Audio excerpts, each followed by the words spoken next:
This is Talking to the Dead with Janet Kubik. I'm your host, Joe Oliva. Let me introduce you to the star of the show, your friend and mine, Janet Kubik. Hello. Can I just say that I love that intro? Thanks, Joe. Do you? No problem. So this is our second episode, and thank you to those who watched or heard episode 1. And we, again, have decided for spontaneity and laziness reasons to go unscripted. I just have one piece of paper with some notes to compensate for my bad memory. Right, Janet? Right. Okay. So today's topic, I better get some coffee because this is a big one. Oh, goodness. How does ESP work? ESP, of course, stands for extrasensory perception.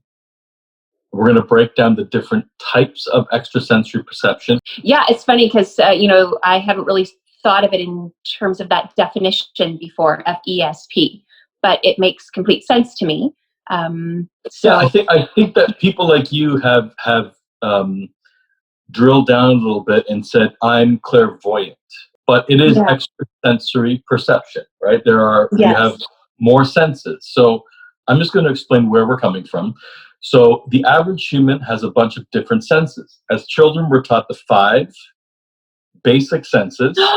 Jazz hands. Jazz hands. 5. Sight, hearing, touch, taste, smell. When you get older, you learn we have some other senses like balance, pain, temperature, and a few others. But for the purposes of today's discussion, we're going to focus on the clairsenses, as I call them. I don't know if that's a real word. I just made that up. Clair is the French word for clear. And so when someone says clairaudience, that is extrasensory hearing, clairvoyance, sight, clairsentience, feeling, claircognizance, knowing. Those are the 4 that you generally deal with. For the purpose of completeness, there are 2 other ones that people have talked about: clairalience, smell; clairgustance, taste, which would be very weird if you just tasted something that wasn't there. Yeah. In reality.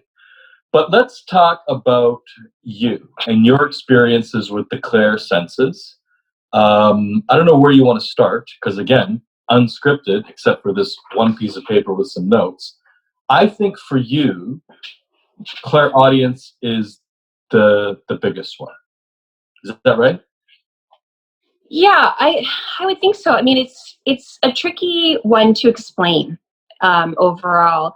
I mean, people will ask that question of me all the time. Well, what is it like to talk to the dead, or how do you communicate with them? And it really is hard to explain if you haven't actually felt it or experienced it yourself. But for me, as I said in the first episode, the first way that I sort of consciously was aware that I was connecting with the other side or spirit was through writing.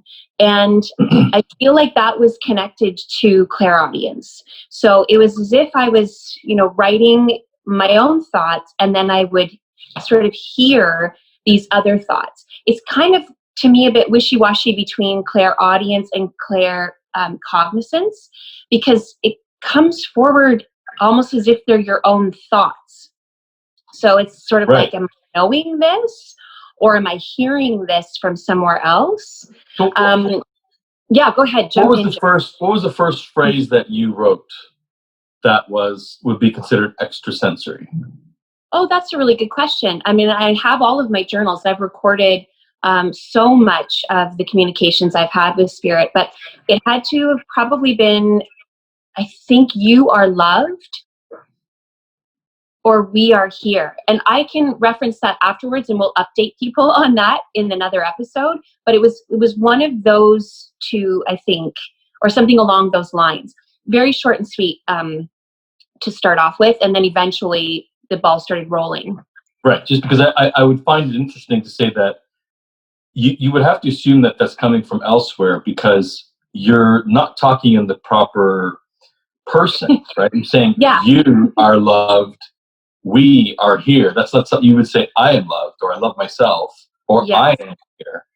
And so that must have been an indication that we spoke about in episode 1, either you're going crazy or it's coming from somewhere else. Yes. Yeah, exactly. So a lot of the times when I was communicating in the beginning, it would come through more with the automatic writing. So I would essentially, I've described it before as I just write exactly what I hear without censorship. So it's almost like a conversation going on in my own mind sometimes, because it's like I can hear the other voice, and I'm writing the information, but I'm also aware that I'm hearing the information, and I can sort of think about the information I'm getting at the same time. So it gets very busy in there. So when you're automatic writing, they're not taking over your hand and doing it. You're hearing it and just writing down what you hear.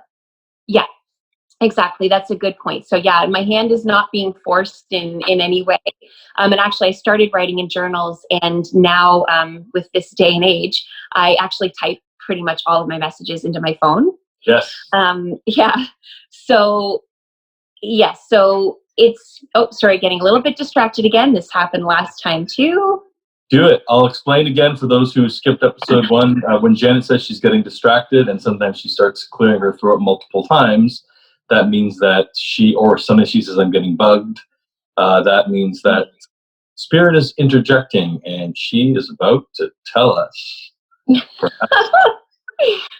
was quite the lead up. I'm not exactly quite sure of the message. It just feels as though there is a lot of extra energy in the room. It feels like I'm getting the word a congregation of sorts.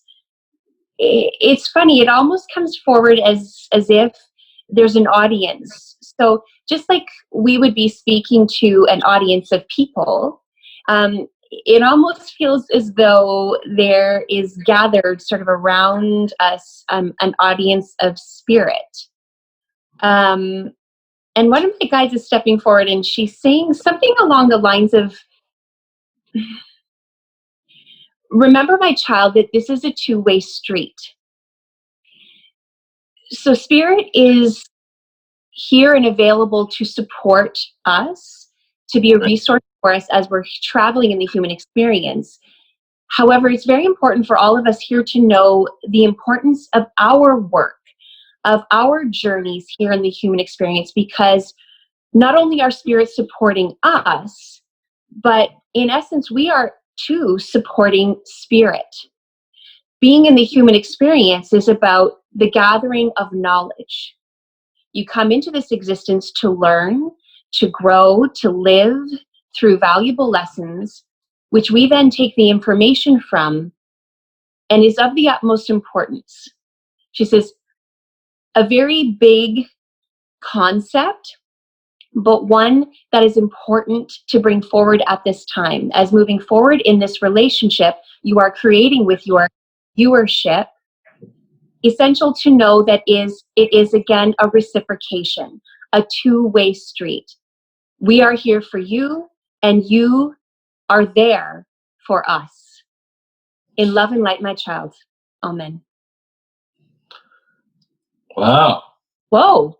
And now, perfect that we're talking about the different ways I feel spirit today, because just following that, after sort of what I call closing out the connection, I just got shivers and tingles sort of all up the left side of my body, and now I can feel it down into my legs. So that for me is sort of, I guess, more the clairsentience. I can't even say that word right, but where I really feel the energy. I can feel the shifting in the energy. I can feel the presence of other energies. And that one just felt like a very reassuring vibe. Just almost like an exclamation point to what she had just said, if that makes any sense. It does to me, but I've been, working with you for a couple of years on this. So yeah. The other thing I'll say to people is that just because those words came through you, you're sort of hearing it for the first time, just like I was. Yes. I mean, that message, I think actually we both heard that before. It may be new to the audience, but yes. So when you're hearing a message, like I know sometimes we've been on a phone or in person, whatever, and you start channeling, and then you're like, and then you'll look at me and say, "What did I say? Like, what was that?" Because you're kind of just they're speaking through you, and you're kind of like not really listening all the way. Yes. So that's why I started actually recording a lot of our longer phone calls, just so I can just send it to you. Because again, I don't have the best memory. That's why I have to take notes down. And then I can never say it as eloquently as it came out of you.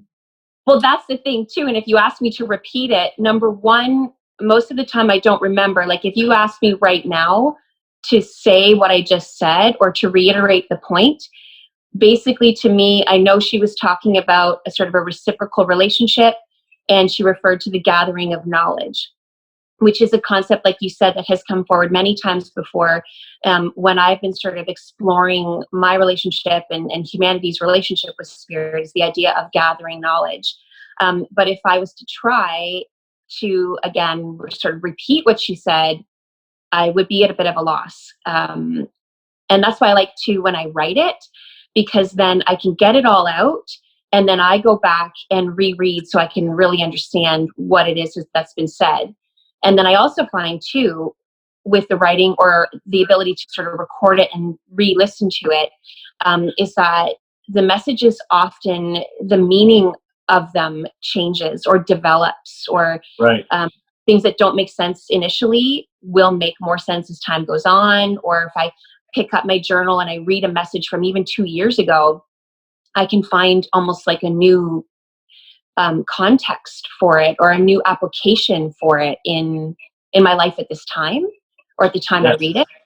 So yeah, being able to record it has been really, really valuable. And I have stacks of journals that are just full, and then all sorts of notes that are recorded onto my phone, because I do tend to pick up my phone and record it if I can. There are also multiple times, in a day where I just connect and have a brief sort of interaction, ask a question, get an answer, kind of a thing. But if I can, I like to take the opportunity to write it down. Perfect. Yeah. So thanks to my guides for stepping forward and sharing with us. I always feel it's really important to live a life of gratitude. And that's something that has developed for me through this as well. I always felt that way, but it's certainly grown through this process. So any chance I can take to take a second or a moment to just offer thanks and gratitude, I like to do that. So thanks. They are saying thank you, probably. Well, yeah, it's reciprocal, right? That was the message. Yeah. Okay, let's go back to Claire. So I think we talked about clairaudience. That's extrasensory hearing. Right. And so I've tried. People have asked me a lot of questions about you over time, and I've tried to explain it in a few ways. It's difficult for you to explain clairaudience to me, or clairvoyance, or any of them. Yeah. Because I'm going to say I don't have those abilities. You're going to say everyone has those abilities to a certain extent. I know that you're going to say that, but I don't think I have it. I haven't really been able to have any useful, I haven't been able to have it in any useful degree. So it'd be like if someone was born blind, trying to explain sight to them. Yeah. If they were born, they'd never seen color, they'd never seen shapes, they'd never seen distance, right? How do you explain to that person what sight is? And that's why, because I've always asked you, like, what is it like? What is it like? And I say, is it exactly like hearing, like in the ear holes? And you always say, no, it's not exactly like that kind of hearing. It's different. Yeah. And so I guess maybe I just have to sort of accept that it's a sense that I can't sense, right? Like I can't. Yeah. I can't quite perceive it. I can just sort of imagine. At this point. Yeah. I'm working on my skills. Yeah, because everybody has the ability. I can go out and shoot hoops on my driveway and get better, right? Like I was Sure. saying in the last episode. So yeah, it is definitely a skill that you can work on and hone and grow. But yeah, it is something that's kind of hard to explain. For clairvoyance, the seeing, I find that one a little bit easier to explain because everybody has an imagination. Right. And everybody knows how to kind of daydream. You know, you do it in school, you do it at work, you know, you do it on I'm doing it right now. Of course you are. What were we I hope talking it's a about? good one. I hope it's a good one. So that one is a little bit easier because that's very much what it feels like. So when I see images coming forward, sometimes they're like a movie playing, so it's like a sequence of images, or sometimes it's just sort of a still image. That's sort of like what you see when you're imagining or when you're daydreaming. Right. There are some times where I do see with my literal eyes, but right from the very beginning, I felt like being able to see literally something would be really freaky. And Yeah. I wasn't ready for it. So I basically said to them, because we've talked about establishing your own relationship, I basically said, I don't want to see anything with my eyes. Like I'm not big on, seeing things out of my peripheral vision, or being able to look and sort of see figures or shadows or things like that. It has happened. It Not has. in I any was there once when it happened. Yeah. Yes, that's right. And not really in any circumstance that has been, overly frightening or intimidating or anything like that. But it's rare for me to kind of see things that way. Usually it's more so in the mind's eye, but there are some times where I can tell that there is the presence of a spirit by seeing a pinprick of light. So, and it's very definite. It's not sort of just like seeing a little flash out of the corner of your eyes. It's almost very purposeful. It's just a little pinprick that sort of illuminates and then is there for a moment and then fades back out. And I remember one of the first times I saw that happen, and it led me to sort of connecting and then receiving some messages and sharing them. One of the first times I ever shared messages. So typically it's followed up by me checking in to see who that spirit is or what that energy is, and then getting more information. But it is an opportunity for me to know that there is someone or some energy that is present. Right. Yeah.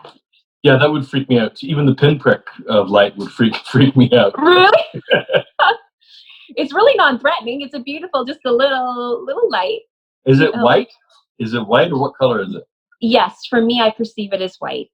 Yeah, it's just a little white light. Okay. Like a firefly. Are you sure it's not a firefly? Yeah. Pretty sure. Yeah, there's two specific times I can recall that it did happen, and once actually was doing auditions. I was on a production team, and then a person came in to audition for us, and as she was singing, I could see this spirit that sort of showed up over her left shoulder. And the second time, actually, I was working with a mentor and was able to see this light. So I was actually able to say to this person who was also an intuitive and a medium, I said, I'm seeing this over your left shoulder. And I said, I feel like your grandma's standing there with you. And she was able to validate because, of course, she was aware of the presence of her grandma on her left side as well. So, right.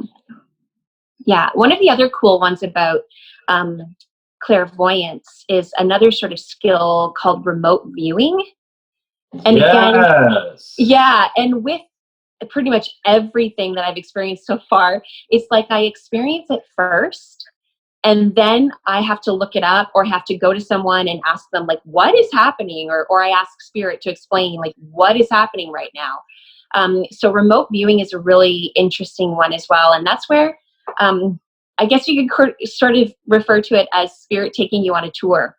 I'll be sitting with someone, receiving for them, receiving messages for them. And I will have the ability to actually go to a place in order to support the messages that I'm receiving. So just as an example, one time I remotely was viewing this person's home. So I was able to talk to her about the fact that I was going up the stairs and then into the bedroom that was on the left-hand side, and that was her master bedroom, and then referring to a dresser, and then ultimately the photo on the dresser. And the photo on the dresser was her deceased loved one who was connecting with her at the time through me. So it's a way of, oh, and I'm getting more tinglies as we're talking. So it's just another way of receiving the information and of sharing the information with those of us who are here. So tell me about clairsentience, which is feeling, extrasensory feeling. Feeling. So feeling is a very intense one for me, and can be one of the more challenging. I mean, you would think voices in your head would be challenging, and yes, true. But the feeling is one that can be really challenging to deal with. So essentially, I'm able to feel energy.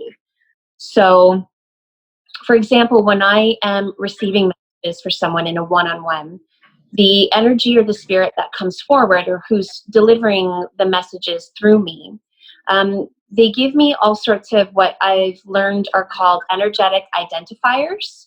Yes. Or, to be honest, I'm not even sure if that's an actual term or if that's just a term that I use to help things make sense to me. But nonetheless, an energetic identifier for me is when they give me an indication of who they are, so that I can more clearly understand who is delivering the message and what the message is about. So, for example, for those who have lived and have passed on, oftentimes as a way of letting me know who they are, I will feel how they passed. Yeah. Or what ailments they were living with in their lifetime. So often, for example, if someone passed from lung cancer, then my breathing will become restricted, or it will feel as though it is being restricted. I will feel it. Yes. Yeah, or for heart attack, sometimes I will feel a sharp pain in my head, in my chest. And then I was kind of jumping ahead because I was thinking about a time where I did do a one-on-one with someone who unfortunately had their life taken through a gunshot. And that was one of the most challenging appointments I've ever done, because I actually felt the pain in the back of my head. And that was one of the ways I was able to identify to the person I was sharing with, the person that we were connecting with. Like if you had chest pain for real, can you distinguish between a for real chest pain, or are you just like, oh, this chest pain isn't real, it's extrasensory chest pain? Yeah, now I can, Okay. but in the beginning, I could not. And something else that we'll get into as we move further along in this whole series of shows too is the soul awakening aspects, or spiritual awakening aspects of my journey, and all the energetic elements of that as well. And a lot of those are physical. So there have been a lot of times where I was very concerned about my own well-being due to the physical symptoms that I was experiencing. So those, in regards to a soul awakening, were more to do with my own shifting of energies within my own being that I was experiencing. Whereas sort of what we're talking a bit more about today with the clairsentience is when I'm feeling information coming from another spirit as an identifier. So the feeling part of it has really been a very big piece for me. Then there's also the other little physical indicators or feeling indicators. For example, when I deliver a message and it was sort of bang on, or the message was exactly what spirit wanted to deliver, I will get sort of that validation of tingles that go throughout my body to say, yes, this is what I wanted to say. Yes, they've heard what I needed them to hear at this time. And then also too, just sort of tingles to kind of know, again, the presence of an energy. Or sometimes this is sort of connected to with feeling as well as the hearing. I get different sensations in my ears and different sounds. So sometimes there will be a like sort of a piercing sound, a ringtone. Sometimes I almost go, it's not going numb, but it's going sort of almost deaf in one ear for a moment. So again, all sorts of little indicators as to the fact that there is spirit present, and also it helps me to decipher what they want to share. Cool. Yeah. Okay. The sort of last one is claircognizance. Now, that is extrasensory, just knowing something. Sometimes I feel like I just know something, like I don't even know, like I know it's going to rain today, right? And there can be no clouds in the sky, but I kind of know it's going to rain today. But then a lot of times, most of the time, I'm wrong. It's a beautiful day. It doesn't rain at all.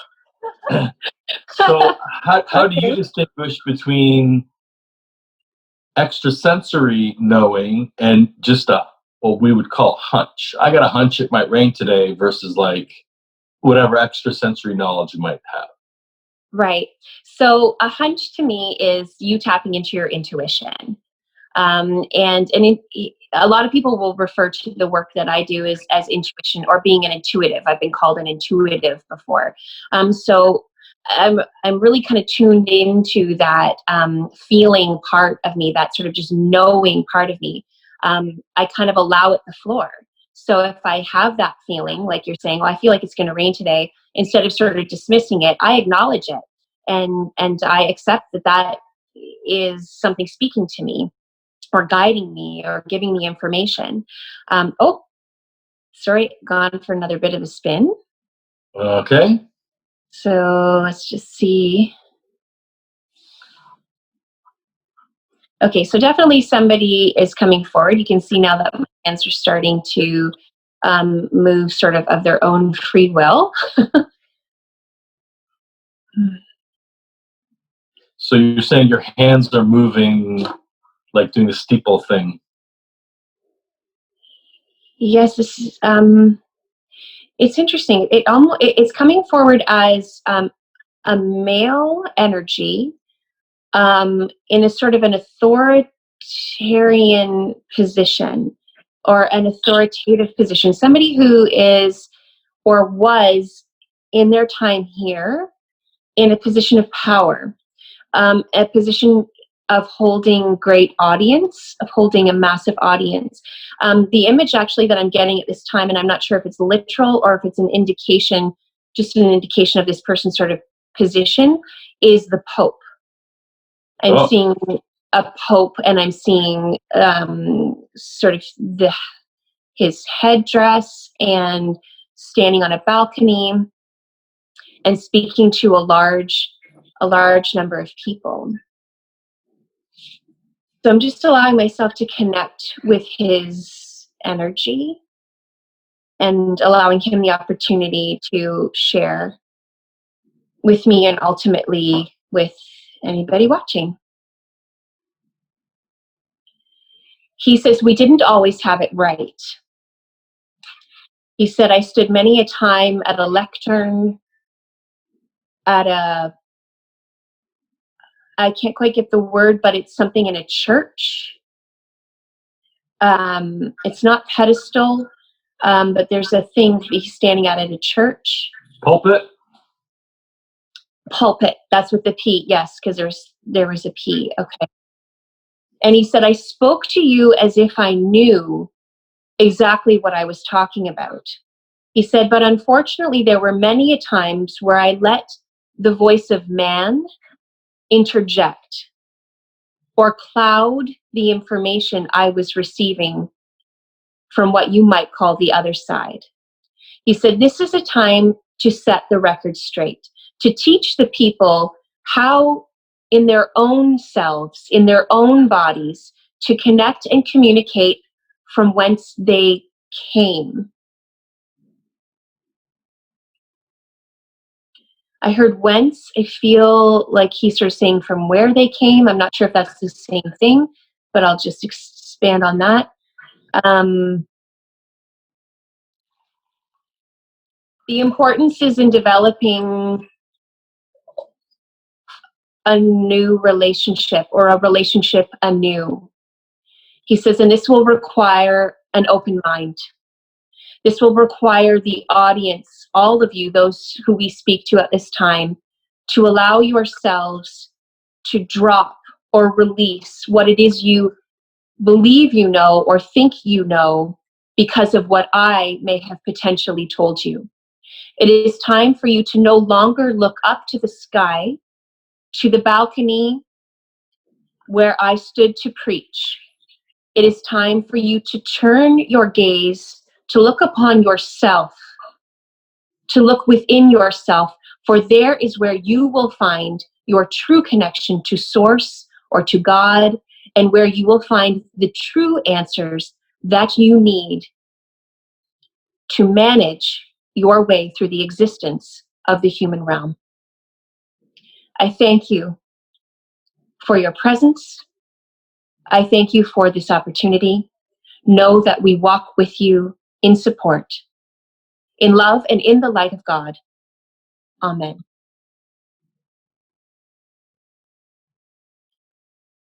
And I feel like I'm going to cry. I feel very overwhelmed. Not entirely sure why, but I'm just allowing it. Somebody else steps forward and they said, part of the reason you're not able to plan is because they are guiding. This platform will become an opportunity for Spirit to step forward and to share themselves. Yes, my experience and our experience, yours and mine, Joe, but beyond that, it will be an opportunity for them to speak through us to the world. In love and light, my child, amen. Okay, so I'll give people a bit of background. You and I have made a lot of different plans for your career, and so many times we've been trying to move things forward and they take a hard left or a hard right turn. Yeah. So many times. And so I think that's what they're referring to with saying we're not able to plan. And that's why even we decided just no script, we're just going to turn the camera on and see what happens. But so I know some people are going to wonder who that message came from, who this person is. You can't get any indication now. So one of the things, so this is a good opportunity to speak to this as well. One of the things that a mentor had taught me very early on was the fact that to identify who it is you're speaking with, because in life you're not going to speak to somebody who you're not sure who they are. I have to admit that I am not the greatest at pinpointing exactly who it is at all times. So for me, that energy, and again, I need to be completely honest, and I say this to you all the time, this is where Janet, the person, has to kind of step aside because this is a very vulnerable position to be in as a human being. Getting this information and going with it and going with my gut and sharing it just as it is. But what I am getting is that this energy that spoke, the first energy that spoke, because there were two. So the first energy, the male energy, was papal. Does that mean a pope? Yes. Papal. Okay, because I get it was papal. It was the energy of a pope. And I am getting some reference to the number 3. I'm going to tell you something I think that could be related to this that the audience may not believe. But yesterday, I was watching a Netflix show, And I started Googling popes because the word Ignatius came up in the TV show. And I was thinking, no one's named Ignatius anymore. That name has kind of fallen by the wayside. Like, I don't know a single Ignatius, not even like 100 years ago. And so I started Googling popes, and I came across, so I don't know why I was doing it. I was looking up Saint Ignatius because that was the reference on the TV show. Okay. And then I was sort of tapping around the internet, and I came across a pope who, I think it was a pope or a saint. It could have been a saint, but they said that they were a medium. Oh my goodness, my whole body just shivered from head to toe. That they could receive messages, and I found it strange because the current Roman Catholic Church doesn't. I mean, they think no, the sole source of information is the current sitting pope, and so you shouldn't be adding to the information from a different source. But I just found it. I'm going to just quickly interject, Joe, because what I'm getting is that this is what he was referring to, in that he was connected to God. He was connected to source, but it was his duty or his responsibility or his role to almost tune that out, and not necessarily tune it out, but to put the word of man ahead of what he was receiving. So he was innately receiving information through his personal relationship or connection with God or source or spirit. But when he would speak to the people, it was tempered. He said, I had to temper it, and I had to give explanation as to where I received it, other than what was in fact truth, which was the receiving it through his own senses. Okay. Yeah. But there definitely is some connection to a third or a 3, and something with a 17. So we explore that further. While we're here, so now you've met this, I'm going to call him the unnamed Pope. Okay. Yeah. I noticed that in talking to you over the years about this, when that same energy comes back. Yes. You have a way of identifying. Yeah. So one of the big skill sets, important skill sets, main skill sets that comes along with this whole extrasensory perception or connection, whatever you'd like to call it, is the idea of discerning. It's learning how to discern an energy. So to me, when an energy comes forward, it's like meeting another person.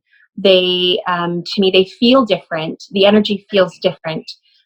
They speak differently. I hear them differently. The cadence of their voice is different. The language they use is different. It's learning to sort of feel a male sort of energy versus a female energy versus a sort of an androgynous energy. So that is part of that skill set, is learning how to identify the different energies. As I said earlier, I'm not great at always getting the specifics. And I think that is part of my human conditioning. That's part of my vulnerability.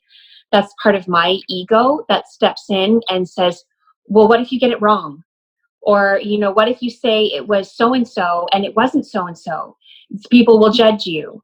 Or they'll think you're lying, or they're going to think you're fake. And that's the Janet part of all this. That's right. The human me trying to deal with all of this. So most of the time, I've gotten really good at trying not to care how the information will be received, and just simply sharing it. And it's like you sort of said back in the first episode, way back in that first episode, the one right before this, about the idea of lying. And me as Janet sometimes feels concerned about that. What will people think? Will they believe me? Will they trust me that I'm actually sharing what I'm really getting, or what I'm really experiencing? And what I've kind of resolved myself to is the fact that it's what I'm experiencing. Right. And there's no two ways around that. And so whether anybody wants to believe it or chooses to believe it or it resonates with them or not, all I can do is share my experience and leave all of the rest of it up to everybody else. Okay. So you think everybody can do this? Yeah, I think it's all a part of our human makeup. It's all a part of who we are. And again, I think it's to what degree it develops is just a part of each individual's journey. It's just, what are you here to do in this life? And some people are here to be NBA basketball players, and some people are here to be doctors and nurses and politicians and all sorts of things. And we all have a journey. And so whatever our relationship is meant to be with spirit, it will be. But there is that opportunity there to grow it and develop it if it feels like that's right for you and resonates with your experience. Okay, I'm going to work on my claircognizance right now. Okay. I am my clairsentience. I feel and know that this episode is ready to end. All right. That's what some would call a self-fulfilling prophecy. Yes, right. But I think we've covered it enough. I think you've given people the a little bit more of an understanding of what it's like. We received some messages from the other side, so I think it's time to shut this down and say thank you for watching.